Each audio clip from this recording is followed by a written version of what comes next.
thank you so much for joining us in the wee hours in the morning there in the UK. Oh, that's fine. Thank you for having me on your show. It's a pleasure. How are you guys doing? How long have you been working and living in the UK for?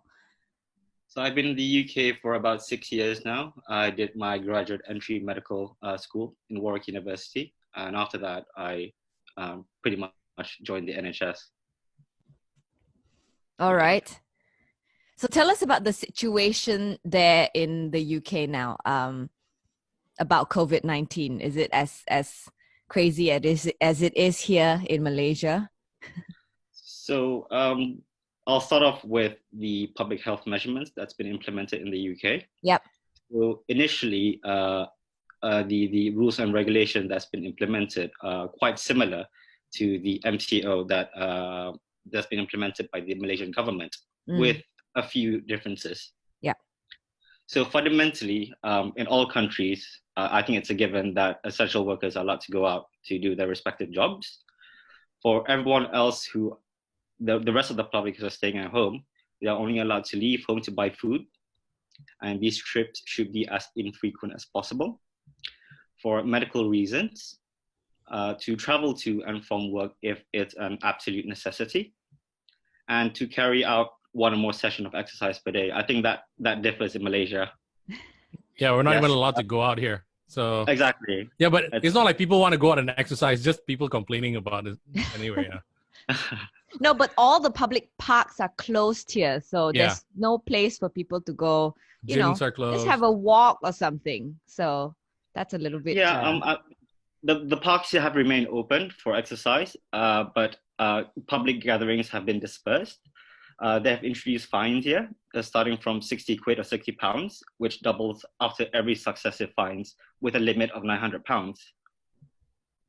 That's a lot of money. Yeah, that's a lot of money. And recently as well, the UK government made a public announcement that the lockdown is to be extended for another 3 weeks.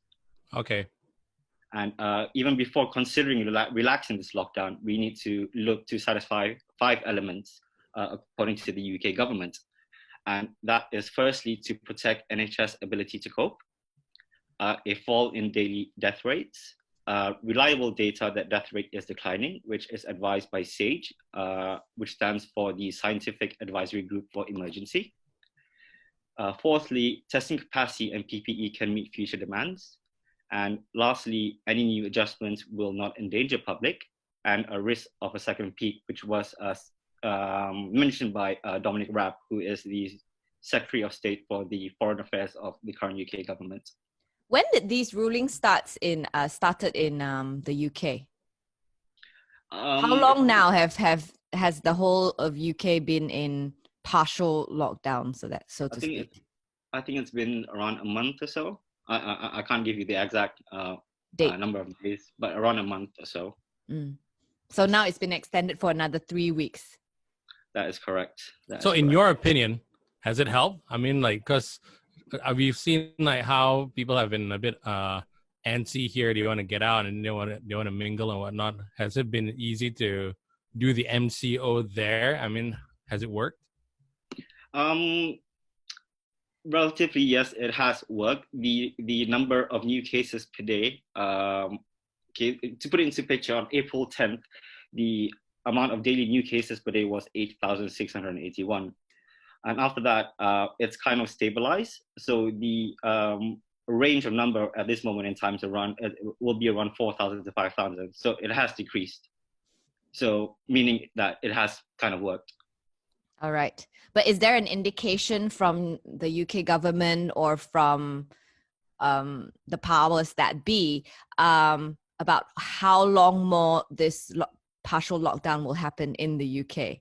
Is until the numbers are really low, or is there an indication? Well, I think the indications was what I mentioned earlier with regards to the five criteria. Okay. Yes, exactly. I think in every country, it's the coronavirus is never going to go away. Not anytime soon. Yeah. All right. I think this will be a seasonal thing like the flu, and hopefully a vaccine will be available soon for everyone. Yeah. Now, tell us, what is the SOP for a British citizen? Like if they're found to be symptomatic and they've had close contact with someone who was positive COVID-19 or have a travel history to somewhere else, what's the SOP? So the SOP, for people who are suspected COVID people, and for those who have symptoms, they're advised to call 111, which is the COVID hotline, to discuss symptoms, and they will direct and triage you based on the COVID symptom criteria, which is a persistent cough, breathing difficulties, and high fever. So if you have symptoms, you are advised to isolate for 7 days in the UK. Okay. So after 7 days, if you don't have a high temperature, you don't need to self-isolate. If you still have a high temperature, keep self-isolating until the temperature returns to normal. And you don't need to self-isolate if you have a cough after 7 days, because I think there's some evidence that the cough can last for several weeks after the infection is gone. I see. So but do you need to be warded? If you're tested positive, do you need to be warded straight away? So that depends on the clinical presentation that you are currently experiencing. So if you're experiencing a mild course of the disease, you are advised to stay at home and self-manage yourself by regular monitoring, Panadol, plenty of rest. Okay. Only if symptoms become worse, then you would require to be admitted into the hospital? That's correct. So if at any point in time your symptoms worsen, you will have to call 111 again, and this will almost always require hospital admission for further investigation and management. Okay. How bad is bad though? I mean, like you're crawling on the ground, you can't move, and you're getting blue. So a mild course of disease would be your high fever, your difficulty breathing, which is mild, and also persistent cough. Once you start, let's say you can't breathe at all, or your fever has persisted for over 2 weeks, then that warrants for you to be admitted in the hospital. Because I had some friends who are, I mean, here they have asthma, and then they're wondering, because we just launched this app here called My Sejahtera, and it helps you to track, and then ask you about whether you have a persistent cough and whatever. But people with asthma, they're like, we always have trouble breathing. So they're wondering, is that COVID? Is it not? So how do you figure that out? Okay, so that essentially relies on the clinical finding. So with COVID symptoms, it's not wheeze, it's shortness of breath. Right. So increase in respiratory rate, and also for asthma, it's usually a wheeze, which you can hear upon auscultation, rather than crackles, which you hear in infection. Oh. Right. Okay. Yes. So no amount of that thing, the inhaler will help. I beg your pardon? Sorry. No amount of inhaler is gonna help help you breathe. Okay, cool. Interesting. Well, actually, doctor, you contracted the virus too, right? Do you know yes. where you contracted it from? So yes, I did contract the virus while working on the front lines, and just to put it into picture, healthcare professionals are 3 times more likely to contract the virus in comparison to the general population. Okay. So yeah, I contracted it while I was working on my ward. How do you trace that? I mean, we're all talking about contact tracing, but so you know, because it was in the hospital, at least it was in the hospital? So the incubation period, which is the onset of virus infection to when you develop symptoms, is a median of 5 days, but can occur between 1 to 14 days. So I realized I had symptoms on a Sunday. So, I mean, I was working on an entire positive COVID ward. So it was a given that I definitely contracted from there. Right. So you weren't surprised? I wasn't surprised, no. And like you mentioned that, so when you have symptoms, do you get tested straight away? So if you have symptoms, you have to call, for healthcare workers, we have to call a line manager, and they will direct you to occupational health. Okay. And they would triage you again according to your symptoms. And a COVID team member will come to your house and will do a nasopharyngeal swab. and send it to the respective labs, and they will come back with the results in 24 hours. Okay. I'm actually curious. Does everyone who displays symptoms in the UK, do they get tested, or because you said they're supposed to call this number, right, 111, explain to the person on the other line, on the other side, about their symptoms? Do they get tested? Do they send people over to get them tested? Not everyone. No, so not everyone. So if you only experience mild course of disease, the current recommendation is that you stay at home and self-isolate, and not everyone gets tested because there are lack of resources globally, not only in the UK. I see. Now let's talk about your symptoms, doctor. You mentioned that you had very mild symptoms, right? Mm-hmm. So it was a dry cough and you had difficulty breathing as well. Like, can you explain further about your symptoms? Like, are they similar to what we know, or are they completely different? Like, for example, we know dry cough is something that is an itchy cough that you can't seem to get rid of, and it's unproductive, meaning that there's no phlegm, no mucus. Is that the cough of COVID-19, or is it something different altogether? I think you're quite right in that manner. The COVID symptoms that I experienced initially started with an overall sense of fatigue and malaise. Okay. And then that progressed to muscle and joint pain, and then progressed to developing a fever and a dry cough. And the dry cough I had was more of a hacking cough, which is a dry cough, as you explained. And I had a mild degree of difficulty in breathing, but it wasn't true difficulty in breathing. I rather put that down to my mild underlying asthma. Does it is it more like you can't take a deep breath, or? So seeing patients that I've seen with any viral illness or any bacterial illness that affects the lungs, what happens is that your lungs become full of fluid. So that means you feel like you're drowning in your own lungs, essentially. Yeah. Yes. And that's the more severe cases. I see. Okay. And yours was where on a scale of 1 to 10? Mine was very mild, very mild. So I think I've been trying to explain this concept to a lot of people, and I think the public should be aware that COVID isn't a one-dimensional disease. Okay. But rather it exists in a clinical spectrum of disease progression, which can be broken down into phases. And with statistics and appropriate management one receives according to the respective disease phase one is experiencing. So let's say you have a pyramid, a food pyramid, for example. So you have a wider base at the bottom, which decreases in size as you go higher. All right, so the wider base, so let's give a general population of 100,000 people. All those who are infected, 80% of those will only experience no symptoms or mild disease. Right. That's most bottom based.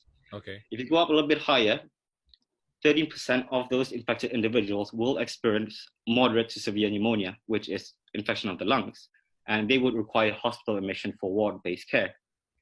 5%, moving higher, 5% will go into critical condition, which warrants ICU-based care, meaning you need more invasive oxygen therapy and more invasive support. Mm-hmm. And unfortunately, at the highest top, 2 to 3% will die, unfortunately. Yeah. Yeah. Okay. So you were fortunate that you belonged in the bottom 80% with very mild symptoms. So what was your treatment course? Did you have to get treated in the hospital? So like every viral illnesses that one contracts. So you can talk about the flu, you can talk about mild dengue, and other viruses. It usually only needs supportive management. So to control the fever by taking paracetamol, plenty of fluids, because when you're infected, you have fever and you lose a lot of bodily fluids. Plenty of rest, eat healthily, and a good support system from your colleagues, friends, and family. So plenty of rest. And that's how you got through with paracetamol's help. Yes. How about, like, you have recovered now? How long has it been since you recovered from your mild COVID-19 infection? I think it's been just over a week and a half right now. And you're back at work? I'm back at work. Yeah, I'm back. All right. But I mean, being in the front lines, are you taking any extra precautions just in case, to not get reinfected with the virus? Or do you think once a person is infected, there's no chance of reinfection? So the precautionary measures I'm taking currently are basically measures that's taken by everyone else. So wash your hands frequently by using the WHO recommendation of washing your hands. Mm-hmm. Maintain social distancing. Avoid touching your eyes, nose, and your mouth. Practice respiratory hygiene. So every time you cough, you do the dab, pretty much. Do the dab. And the dab. And stay informed and follow advice given by your national and local authorities, because it's very important to keep up to date as it is a very fast evolving situation. Now, for me to answer your question regarding reinfection, this would take a slightly long answer because there are various elements for me to explain. Only if time permits, of course. Sure, go ahead. Unless you want to go back to sleep. So no, that's fine. So I'll break this down into A, B, C, and D. Okay. Okay. So we'll start off with A. So when we talk about the topic of contracting a virus again, we immediately think of reinfection. And essentially, this brings up the topic of immunity post-COVID disease. Yeah. Now, are there reports that individuals have been reinfected? Yes, there has been reports from other countries but we cannot come to a conclusion that this is in fact the case. So first thing we need to talk about is the current testing kits available are only 50 to 79% sensitive. Okay. Therefore, the false positive rates are very high, 30 to 40%. Okay. So some people might have been tested positive for COVID-19 even without having the virus itself. Okay. Yes. All right. So it could be the case where someone who has been tested positive again, or it could be those who were tested positive again, but were not examples of reinfection, but were cases of lingering infection instead. And I'll also, it's important to point out that a positive test after recovery could also be detecting a residual viral RNA, which has remained in the body, but not in a high enough amount to cause a disease. So now with residuals, how often or what's the possibility that it might kick in after you recover, you're out and about again, and then it kicks in and then suddenly you're positive quite strongly again? What do you mean by kick in? Like, sorry. Like after you recover, and then you said that there might be some residuals in your system, but you're clear technically. Then you go out, and the next thing you know, the residuals kick in again, and then you're reinfected, or it's actually the same infection. So there has not been any evidence of reactivation of the virus. Right. When I talk about residual viral RNA, I'm talking only about the strand of the RNA and not the other components of the protein of the virus. Okay. So it's highly unlikely that it will reactivate itself. Okay. Yeah.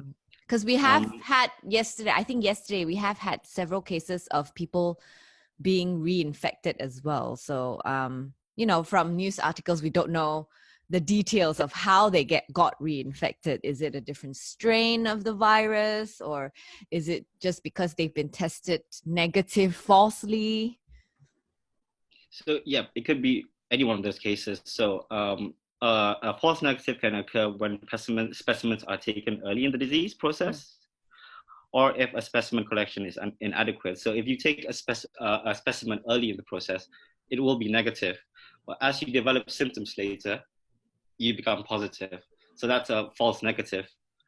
And just to talk a bit about the novel virus, it was only discovered a few months ago. So scientists are still trying to answer many big questions related to the virus and the disease it causes. And amongst them is whether patients can be reinfected.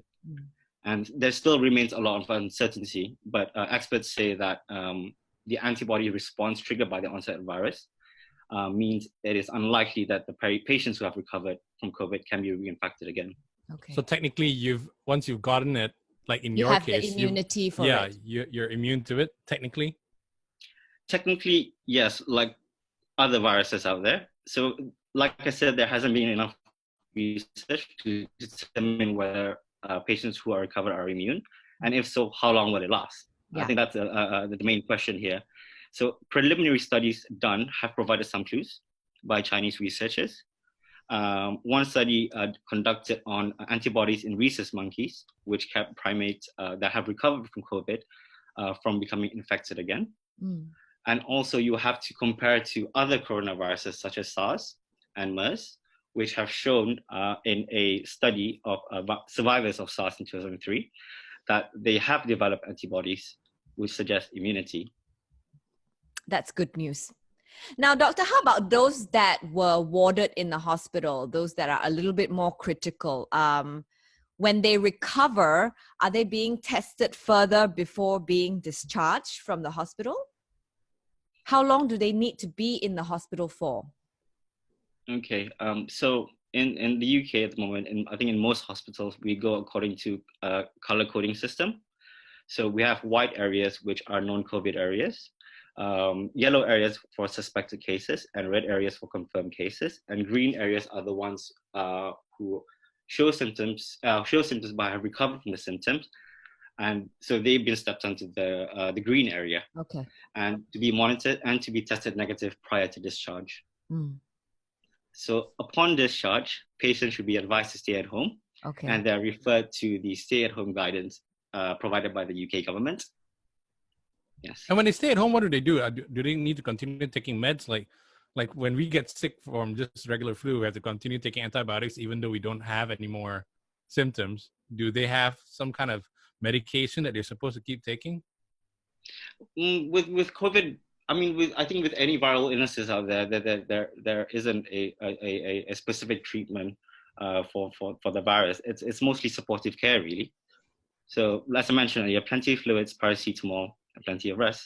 Okay. I think that goes for most viral illnesses. Yeah. Yeah. Go to a Chinese doctor, get some bitter, whatever. But here in Malaysia, I think they've been trying some antiviral drugs, and also we spoke to some patients as well who have recovered. They were given antiviral drugs as well as cough medication to help with the symptoms.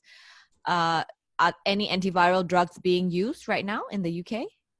So there are a range of potential treatments that have been suggested for COVID-19, but nobody knows if any of them will turn out to be more effective in helping people recover than the usual standard treatment that the hospital gives to patients. Yeah. So this is called the recovery trial, and they are beginning to test some suggested treatments such as lopinavir and ritonavir, which are commonly used to treat HIV.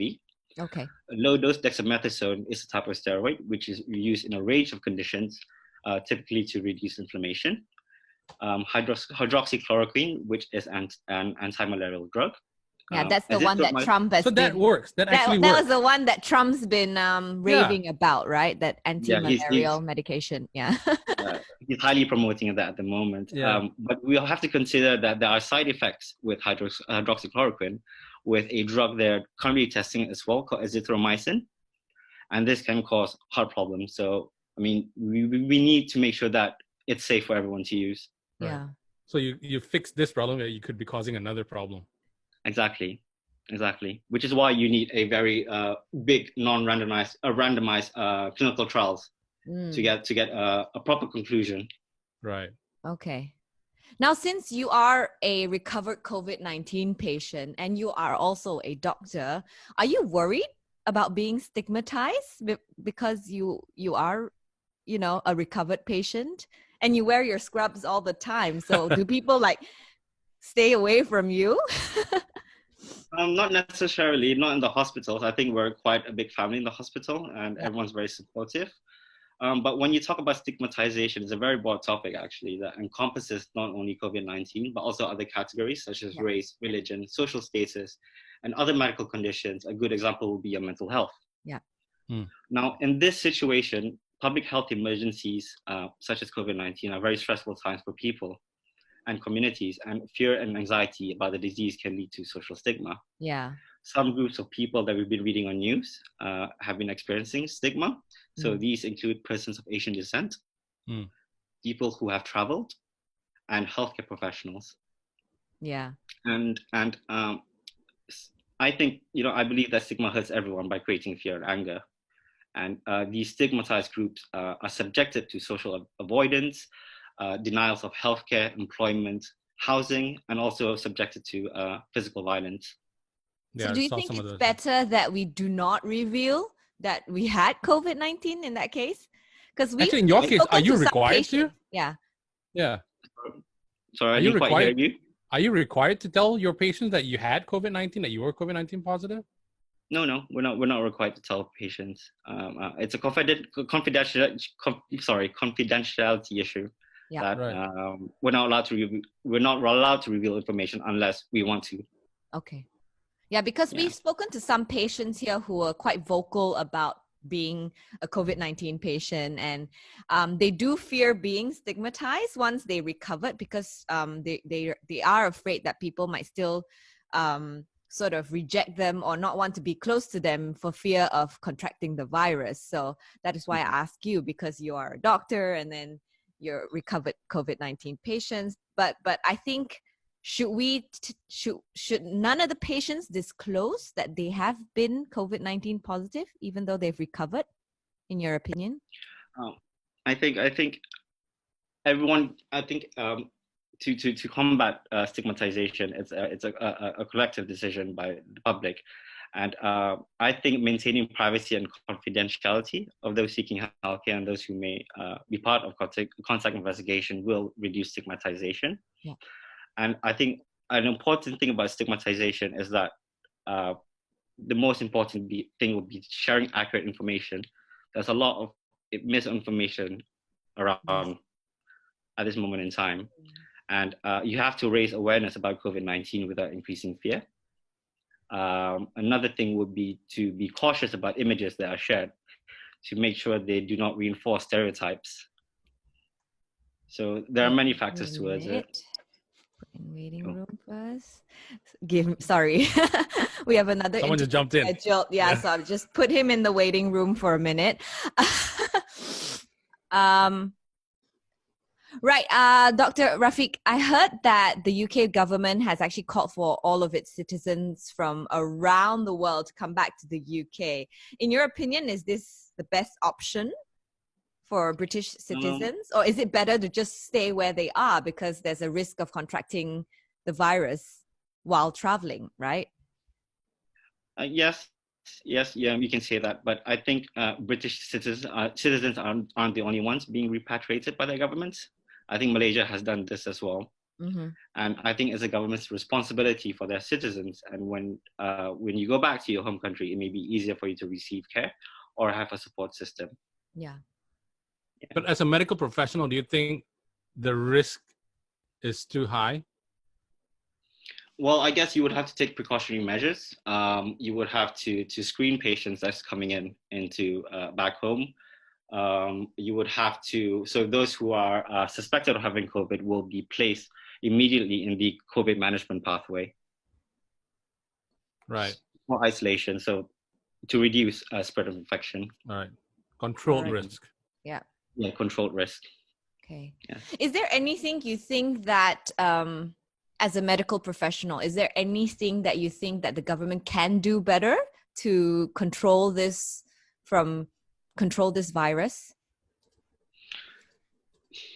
In what way? Meaning, is there any more rules that they can implement, or is should there be more tests done on even people who have no symptoms?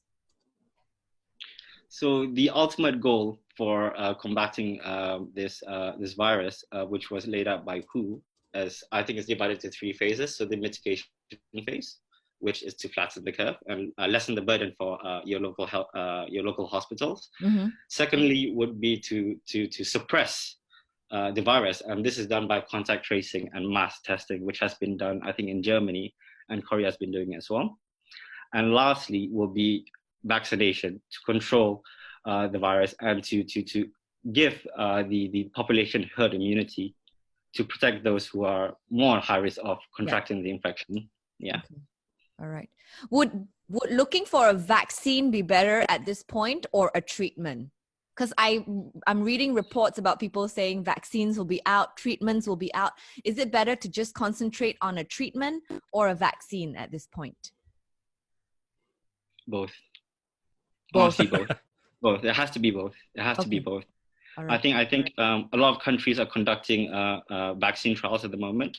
In the UK, we're conducting human trials of vaccine in Oxford University, and the WHO has started the Solidarity trial, which involves many countries to perform clinical trials on drugs. Yeah. So I think both are very important at this moment in time. Okay. All right. Now, Doctor, any plans to come back to Malaysia anytime soon? I think eventually I will Okay. later down the road. I still want to further my training and become a infectious disease specialist. Oh, nice. Yeah, so that will take some time. Okay. Yeah. So That might what be our is new your... health DG in 20 years. I beg your pardon? You can be our health director general maybe in 20 years or yeah. I don't think I can live up to the your director general. He's good, health right? environment. Yeah. Top notch, He's great, very yeah. pragmatic, very pragmatic. All right. Now, Doctor, what's your advice to all listening as a frontliner and as also a recovered COVID-19 patient? So I think, first of all, to the public in Malaysia, I think this is the time for everyone with a semblance of humanity to show the world what Malaysia is made of. You know, prove everyone wrong, but more importantly, prove yourselves wrong. I really believe in every one of you. I believe that frontliners are not the only heroes in this pandemic. I mean, to me, all of you are equally as heroes as well. So by complying with public health measurements and by staying home, you are, I promise you, you are saving a lot of lives. So therefore, you know, promote unity, help one another, have empathy, and educate those who are not well informed, because no one should be left behind in this pandemic, regardless of your social status, religion, race, and education. And to my healthcare comrades back home, these are very challenging times for all of us, and this current situation is certainly testing our duties and commitments as healthcare workers. And I think we chose this line for a reason. And I think the time has come to fulfill your oaths. So do no harm, serve, and protect all with excellence and selflessness. Brilliant. How Thank do you you feel so these days? much. I mean, after recovering, did you take time to, did you just sleep the next day once you got home and just collapsed or what? I beg your pardon? When you recovered, how are you feeling these days? I'm back to my normal self. I'm back to top-notch shape, really. Right. Do you lose appetite or something when you're sick?